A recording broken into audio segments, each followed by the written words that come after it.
Alright, now with the renders already finished, we're going to get into compositing here. First we're going to go over the breakdown MOV file included with your DVD. If we look at the original plate shot, here it is, HVX, and we're going to play it through.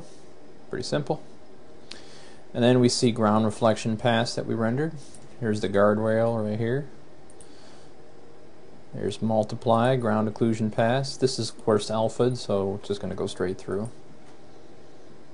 Then we got water tread marks with alpha channels. This is that's all it is. We're going to bluify this and blurify it, and opacity it down. Beauty pass, as we can see right here. Nice shadow from that occluding piece of geometry we added. And we haven't really color corrected it yet, but you know, it's good for now. Not bad for just one simple blend material. As you can see here, a truck occlusion pass, and the tires are getting eaten in there, which is really awesome. And then we got our spec kick, which I showed you guys how to do earlier, and a reflective kick, and our truck dirt pass. Here's our velocity render. As you can see, as we start to not really constant, there's not too motion going on because of the camera following the object. We're coming into this kind of pale, crappy, pukish yellow. But as we pass, we got a nice bright orange, meaning a lot of motion blur. And there is an alpha in that. Here's our Luma Z-Dep pass, which will be used with a compound blur. We usually invert this image. So here we comping everything together.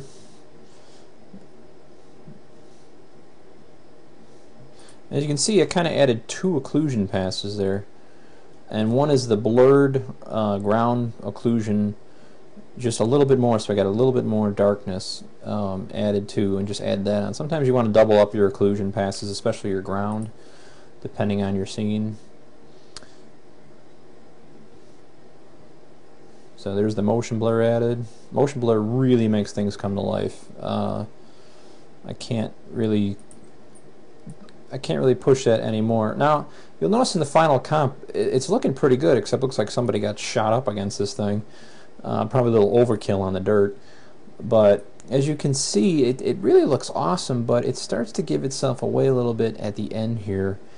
And that's because the lighting doesn't make sense for this side of the vehicle. You see right here, this, the lighting should be the same here as it is here, and it's dark, and that's something you can tweak out. But I left that discrepancy in there just so you can get an idea of how easily people can pick up on your mistakes of lighting.